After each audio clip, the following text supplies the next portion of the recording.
Hi, my name is Tristan Snyder. Just to give you a little more information about myself, I just finished up my junior year at CU Boulder. I am a humanities major, and I have two areas of emphasis. I just finished my first area, the smaller part, which was communications. I'm all done with that, and I'm working towards my second area of emphasis, which is English literature, and that's one reason why I'm taking this class to get one of my upper division writing credits. And I'm sorry, I do have a little cold because I do work with kids.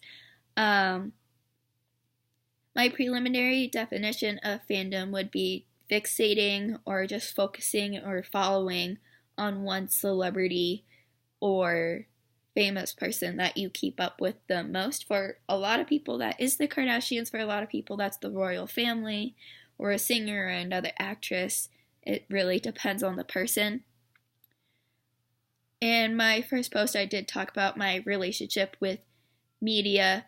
My sister does have a very bad social media addiction and is pretty bad, and it makes me not want to do my work. I talked about working from my phone, and so what I do is I work for a company called It Works, and I went into, it does frustrate me that people think I'm not telling the truth when I, you could post Instagram stories. I post those almost every single day, and I post myself using the products, the results of the products.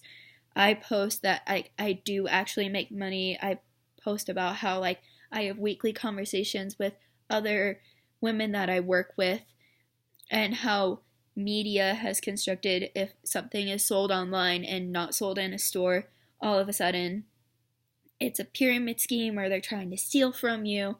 But meanwhile, everybody buys stuff from Amazon every day. It's just frustrating, especially I think it was that proved that there are pyramid schemes and problems with the truth being on the internet. But when I'm proving myself and not sharing only my results of my other clients, whether I know them personally or just purely through Instagram or Facebook, or one of my parents' friends or my sister's friends, or somebody I met on campus that's using them, media has construed our company to be something that it's not. And that's kind of what I was talking about in my first post. I'm excited about this course though, because I don't really keep in touch with pop culture all too often. I mainly focus on what's going on in my personal life or my family, my close friends. As I said, I'm moving into an apartment right after this class ends, so I'm focusing on that as well, trying to just save up a lot of money, and I'll just even do this as much as I can. Even though I am working full time, it is mostly during the day. The latest I ever get off during the week is 8 o'clock, so I'm not too worried about the workload, even though it is a lot. That's really my only concern, but I usually have weekends off, so I can put a little more work in on weekends. But yeah, I think that's really my only concern is the workload, but as I said, I think I got it covered. But if I have any questions, of course, I will let you know. But also I just thought of this, another thing about media, and I believe I said this in my first post as well, my entire family is around the country, everywhere, mostly throughout the South, Texas, Oklahoma, Georgia, that region. But my sister lives in Utah, my brother lives in California. One of my brothers is actually moving back in December, so I am super excited for that because he's been in Michigan for a few years for college, so I haven't been able to keep in touch with him or anything like that. And but without social media, the news of what was happening in their lives would travel so slow, which I know that's how things used to be, especially when my parents were growing up. But with technology, I don't know, there's just, our family is so big. On my dad's side, I am the youngest of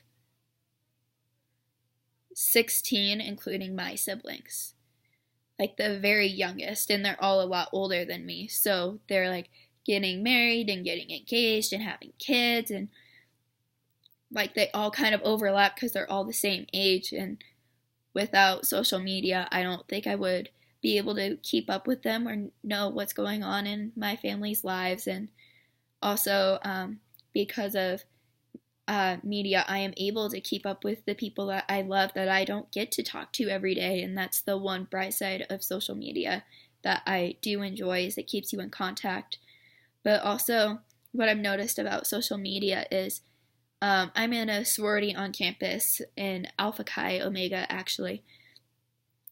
We primarily focus on putting our announcements through Facebook, and it's to the point now, not a lot of people use Facebook anymore. Like, we're at the point where our new members will have to make Facebooks to keep in touch with everything that's going on, because that's where all of our news go, that's where all our updates are. And like, it was just a fad. Like, people do still use it a lot, but it's just like we can't even like do announcements. Like, we still send out emails, but that's like our main source of communication, and that's how it is with a lot of things. Like, there's literally an app just for the gym I work at, and there's like different areas for like the different sections that you work with, and it is literally Facebook for my gym. And it's like throughout the regions, it's just your location, it's just what department you work in. So the only problem I have with media is that it is addictive. Like, people can say what they want, I'm sorry, I've seen it firsthand, but also you can't get away from it no matter what, because Wi-Fi's everywhere, everything's from your phone nowadays. But yeah, that's all I have. I'm looking forward to this course and looking forward to working with you.